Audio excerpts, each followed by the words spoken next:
इस लेक्चर में हम न्यू यूरोपियन क्लाइमेट लॉ के बारे में डिस्कस करेंगे। यूरोपियन यूनियन ने अभी एक लॉ बनाया, एक प्लान बनाया है, प्लान फिट फॉर 55। ये प्लान किस लिए बनाया है? जो कार्बन इमिशन होता है, ग्रीन हाउस गैस का इमिशन होता है, उसको रिड्यूस करने के लिए, कम करने के लिए। जो 27 मेंबर हैं, सदस्य हैं यूरोपियन यूनियन के, जो फॉसिल फ्यूल्स जो यूज करते हैं, फॉसिल फ्यूल्स होता है जीवाश्म ईंधन। जैसे जीवाश्म ईंधन क्या होता है? जैसे पेट्रोलियम जो होता है, पेट्रोल बनता है इससे, डीजल होता है या केरोसिन, या आपके लकड़ी हो गई, वुड का यूज करते हैं खाना बनाने के लिए, ये सब फॉसिल फ्यूल्स होते हैं। तो इनका यूज कम करना है, और जो कार्बन इमिशन होता है इसकी वजह से कार्बन निकलता है इन्वायरमेंट में, उसको कम करना है। ये प्लान बनाया है यूरोपियन यूनियन का। टारगेट ये है इसमें फिट, ये जो फिट फॉर 55 है, 55 का मतलब है कि जो 55% तक हमें रिड्यूस करना है इमिशन यूरोपियन यूनियन की कंट्रीज को 2030 तक।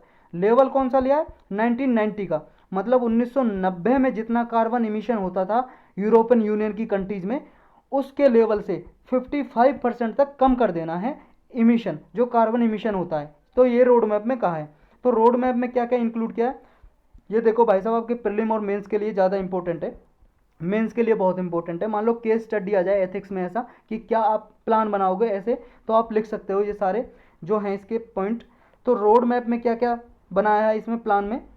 इसमें कहा है टारगेट की जो पर्सनल और कॉमर्शियल व्हीकल हैं, जो ट्रांसपोर्ट होता है जिनसे, मतलब आवागमन होता है जिनसे, जब किसी के निजी व्हीकल हैं या जो किसी कंपनी वगैरह के व्हीकल्स हैं जो यूज होते हैं, इनमें जो फॉसिल फ्यूल्स यूज होता है, पेट्रोलियम, डीजल, तो इन पे पर्टिकुलरली ध्यान दिया जाएगा।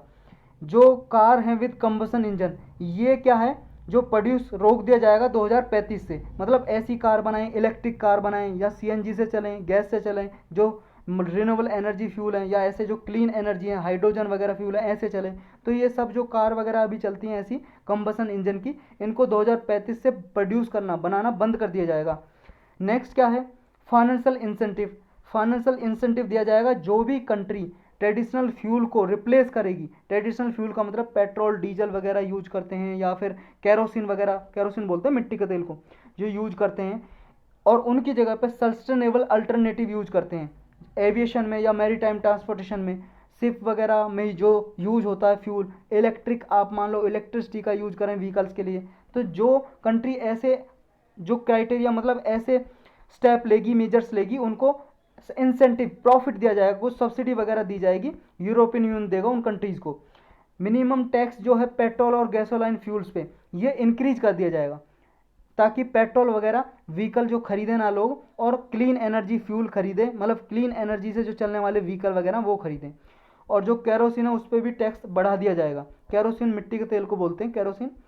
नेक्स्ट क्या है? Carbon border. Carbon border decide किए गए, इसमें रखा गया है कि जो सर्टेन गुड्स वगैरह प्रोड्यूस होते हैं हमारे ब्लॉक से बाहर, उन पे कुछ टैरिफ बढ़ा दिया जाएगा, ऐसे जिनसे कार्बन फुटप्रिंट मतलब डिपेंड है कार्बन फुटप्रिंट पे, और कार्बन इमिशन जिनसे होता है, ऐसे गुड्स पे यानी कि वस्तुओं पे यूरोपियन यूनियन टैक्स बढ़ा देगा। जो मान लो यूरोपियन यूनियन एक ब्लॉक है भाई साहब, यूरोप में जो कंट्रीज हैं उनके अंदर जो आएगा, कहीं से इंपोर्ट कर रहे हैं, और वहाँ वो जो यूज हो रहा है, कार्बन इमिशन हो रहा है उन गुड्स को प्रोड्यूस करने में, तो उन पे टैरिफ लगाया जाएगा ऐसी वस्तुओं पे, गुड्स पे। नेक्स्ट क्या है इस प्लान में? मतलब ऐसी यूरोपियन कंपनीज जो ऐसे चीपर मटेरियल इंपोर्ट करती हैं बाहर देश से, और ऐसे सस्ते माल होते हैं, और उन सस्ते माल को प्रोड्यूस करने के लिए बाहर देश, मान लो जैसे सऊदी अरबिया से यूरोपियन यूनियन की किसी कंट्री ने ये माल मंगाया, तो यहाँ पे जैसे कोई माल मंगाया है, वस्तु वगैरह इंपोर्ट किया, और सऊदी अरबिया में मान लो वो चीज़ प्रोड्यूस करने के लिए कार्बन इमिशन बहुत होता है उनसे, धुआं वगैरह निकलता है, CO2 वगैरह गैस निकलती है, मीथेन निकलती है, कोई भी गैस निकलती है इन्वायरमेंट में।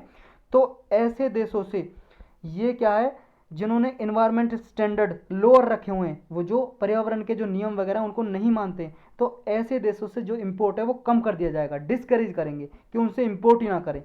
तो ये स्टेप लिए जाएंगे। एक कैप है यूरोपियन यूनियन का, लोअरिंग ऑफ द कैप, इसको लोअर किया जाएगा, European union emission trading system, ये ETS कैप को लोअर किया जाएगा। ये जो कैप है ये तैयार किया था, मतलब एक नियम है, रूल्स हैं ये ETS के, ये क्रिएट किए गए थे 2005 में। इसके जरिए क्या है, जो कार्बन इमिशन है उस पर एक लिमिट लगाई जाएगी कि यूरोपियन यूनियन के अंदर जितनी भी कंपनीज हैं वो कितना कार्बन इमिशन कर सकती हैं, इसकी एक लिमिट फिक्स की गई है। 2005 में बनाया गया था, 2005 में ये लिमिट तैयार की गई थी, रूल्स वगैरह। अगर कंपनी मान लो इस लिमिट से अबव जाती है, इस लिमिट को क्रॉस कर देती है, तो उस पर फाइन लगते हैं, उस पर फाइन लगते हैं। लेकिन क्या है, जैसे मान लो यूरोपियन यूनियन है, यूरोपियन यूनियन है, पहले हम मैप ले लेते हैं, एक मैप ले लेते हैं। मैप कहाँ से लेंगे, ये रुको भाई साहब, एक मैप ले लेते हैं। अरे मैप तो है ही नहीं यार इसमें, चलो कोई ना, बात नहीं, मैप नहीं है, चलो ले ही लेते हैं यार मैप, यूरोपियन यूनियन का मैप ले लेते हैं।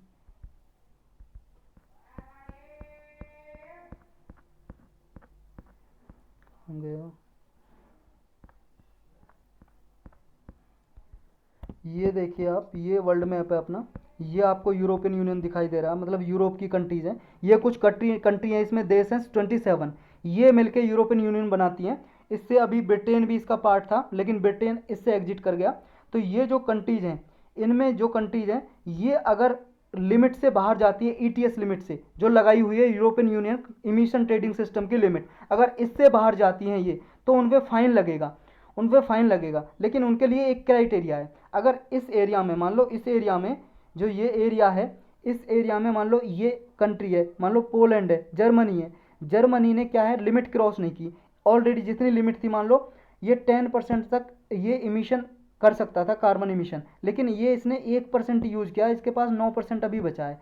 तो 9% मान लो ये कंट्री है फ्रांस, तो फ्रांस क्या है, इससे 9% खरीद लेगा, इससे परचेज कर लेगा फ्रांस।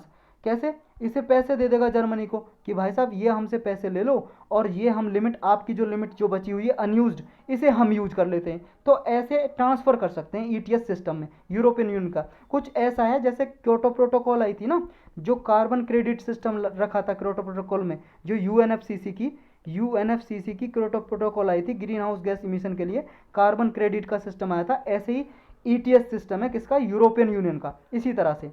तो इसके बेनिफिट क्या होंगे, फायदे, इसके फायदे ये होंगे, इससे सस्टेनेबल इकोनॉमिक ग्रोथ बढ़ेगी, जॉब क्रिएट होंगी इससे, क्योंकि रिन्यूएबल एनर्जी के सोर्स बढ़ेंगे तो उनमें जॉब आएंगी।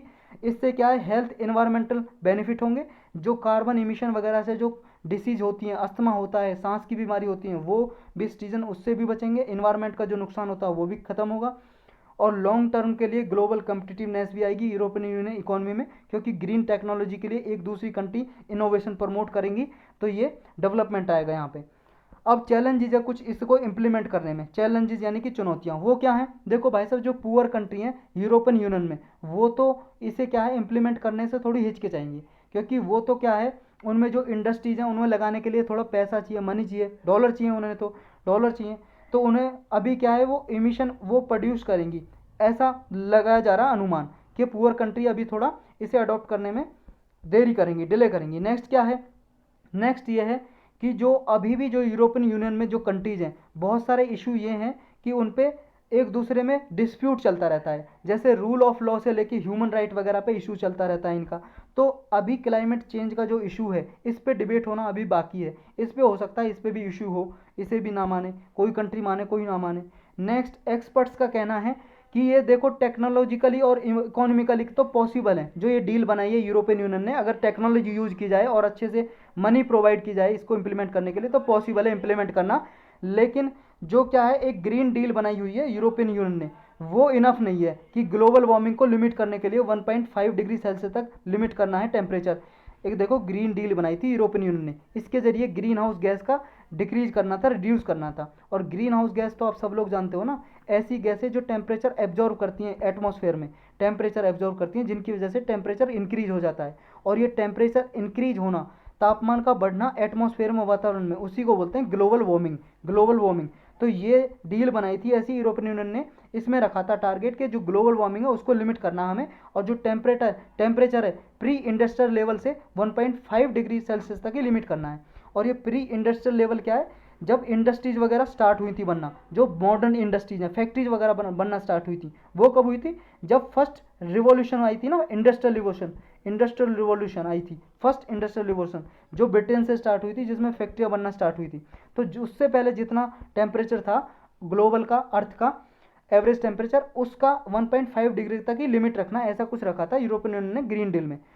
नेक्स्ट है, इवन इफ यूरोपियन यूनियन मान लो कार्बन न्यूट्रल बन जाता है, कार्बन न्यूट्रल का मतलब इतना है कि जितना कार्बन इमिशन करे इतना एब्जॉर्ब भी कर ले, कार्बन न्यूट्रल बन भी जाता है, तो कुछ मान लो ऐसी डेवलपिंग कंट्रीज हैं जो इमिशन इंक्रीज करती जा रही हैं आसपास की कंट्री, तो उनको रोकेंगे कैसे, उसको कैसे रोकेंगे आप। नेक्स्ट है प्रीवियसली ऐसे how has the European union responded to climate change, मतलब पीछे ऐसे क्या ऐसे लॉ वगैरह प्लान वगैरह ऐसे बनाए यूरोपियन यूनियन ने क्लाइमेट चेंज से लड़ने के लिए, निपटने के लिए। यूरोपियन यूनियन कंट्रीज ने एक बाइंडिंग इमिशन टारगेट रखा था, बाइंडिंग इमिशन कि इसमें यह रखा था कि रिड्यूस करना है ग्रीन हाउस गैस इमिशन को। 2017 में यूरोपियन यूनियन ने ये बाइंडिंग टारगेट ये हासिल भी कर लिया, अचीव कर लिया। 22% तक ये अचीव कर लिया 1990 की लिमिट से। अगर देखें जितना 1990 में जितना कार्बन इमिशन होता था उससे 22% तक रिड्यूस कर दिया कार्बन इमिशन, और ये 2017 में ही अचीव कर लिया। और टारगेट रखा था 2020 तक का कि 2020 तक अचीव करना है, हासिल करना है। लेकिन यूरोपियन यूनियन ने 3 साल पहले ही ये टारगेट अचीव कर लिया। तो ऐसे यूरोपियन यूनियन ने पहले करके दिखाया हुआ है इमिशन के लिए। अब नेक्स्ट आता है why has climate change now become a global challenge. ये ग्लोबल चैलेंज, ग्लोबल चुनौती क्यों बन गई है क्लाइमेट चेंज? भाई साहब इसलिए बन गई है क्योंकि पूरा वर्ल्ड क्लाइमेट चेंज से जूझ रहा है। क्योंकि लास्ट 2 डिकेड्स में ऐसा देखने को मिला है, एक डिकेड में 10 साल होते हैं, यानी कि 2 डिकेड 20 साल। लास्ट के 20 साल में 18 साल वार्मेस्ट ईयर रहे थे, मतलब सबसे गर्म ईयर रहे थे 18 साल उनमें से 20 में से, जिनकी वजह से एक्सट्रीम वेदर इवेंट्स देखने को मिले थे, जैसे फॉरेस्ट फायर, टेम्परेचर बढ़ने की वजह से जंगलों में आग लग रही है, हीट वेव्स चल रही हैं, गर्म हवाएं, फ्लड आ रही हैं, ज़्यादा बारिश हो रही है, बाढ़ आ रही है। तो ये देखने को मिले हैं कुछ इवेंट्स यूरोप में भी और यूरोप से बाहर भी और बहुत सारी कंट्रीज में भी। ये किसकी वजह से? सिर्फ ग्लोबल वार्मिंग की वजह से, टेम्परेचर बढ़ने की वजह से, क्लाइमेट चेंज की वजह से। साइंटिस्ट हैं कुछ वैज्ञानिक, उन्होंने वार्निंग दी है, चेतावनी दी है, अगर अर्जेंट एक्शन नहीं लिए ग्लोबल वार्मिंग को रोकने के लिए, ग्रीन हाउस गैस इमिशन को रिड्यूस करने के लिए, तो 2060 तक अगर यही चलता रहा ना, ऐसे ही कार्बन इमिशन होता रहा, तो 2060 तक 2 डिग्री सेल्सियस तक टेम्परेचर बढ़ जाएगा प्री इंडस्ट्रियल लेवल से। और जब ये सेंचुरी का एंड होगा, 21st सेंचुरी का ये एंड हो जाएगा, 2099 आएगा और फिर 2100 आ जाएगा, तो एंड हो जाएगा इसका, इस सेंचुरी का। अभी 2021 चल रहा है, जैसे 2009 मतलब 99 आएगा, तो 5 डिग्री सेल्सियस तक इंक्रीज हो जाएगा टेम्परेचर। और जब ग्लोबल टेम्परेचर इतना इंक्रीज हो जाएगा ना भाई साहब, अब इससे क्या है, डिवास्टेटिंग इम्पैक्ट देखने को मिलेंगे। डिवास्टेटिंग का मतलब है डिस्ट्रॉय करने वाले, नष्ट करने वाले प्रभाव देखने को मिलेंगे नेचर पे। और ऐसे प्रभाव देखने को मिलेंगे कि वो इरिवर्सिबल चेंज होंगे, मतलब इकोसिस्टम और बायोडाइवर्सिटी में ऐसे चेंजेस हो जाएंगे कि उन्हें वापस बदला ही नहीं जा सकेगा। कुछ फॉरेस्ट बर्बाद हो जाएंगे, कहीं पे फ्लड आएगी तो पूरे मान लो एक कंट्री का कंट्री बह गया पूरा, तो ऐसे चेंजेस देखने को मिल सकते हैं। हायर टेम्परेचर और इंटेंसिफाइड वेदर इवेंट्स, इनसे क्या है, यूरोपियन इकोनॉमी पे भी ह्यूज कॉस्ट बढ़ेगी, और जिसकी वजह से इनकी एबिलिटी को ये रोकेगा, हैम्पर करेगा फूड प्रोड्यूस करने में। मतलब फूड इनसिक्योरिटी हो जाएगी, मान लो बाढ़ आ जाए और बहुत सारी जगह पे पानी भर जाए, फिर खाना कहाँ से उगाओगे भाई साहब, फसल कैसे करोगे? तो फूड इनसिक्योरिटी भी देखने को मिल सकती है। अब इसका उपाय क्या हो सकता है, नीड ऑफ द आवर क्या है? देखो भाई साहब, यूरोपियन यूनियन है जो पूरे वर्ल्ड में जो कार्बन इमिशन होता है उसका सिर्फ 8% कंट्रीब्यूट करता है। मतलब यूरोपियन यूनियन के जितने भी कंट्री हैं उनसे 8% इमिशन होता है कार्बन का। सबसे ज़्यादा होता है ये यूएस से, चाइना से। तो यूएस से और चाइना को साथ में आना पड़ेगा, और ये जो जितनी भी बिगर इकोनॉमीज है यूएस और चाइना की तरह की, सबको साथ में आना पड़ेगा, क्योंकि ये ग्लोबल परेशानी है, ग्लोबल प्रॉब्लम है, ग्लोबल कंसर्न है। तो एक कंट्री या कुछ कंट्री मिलके इसका कुछ नहीं उखाड़ सकती। जब सारी कंट्री मिलके आएंगी तो ये सारी कंट्री मिलके कार्बन इमिशन को रोक सकती हैं कुछ, और ग्लोबल वार्मिंग के लिए कुछ स्टेप ले सकती हैं। तो बस यही था इस लेक्चर में।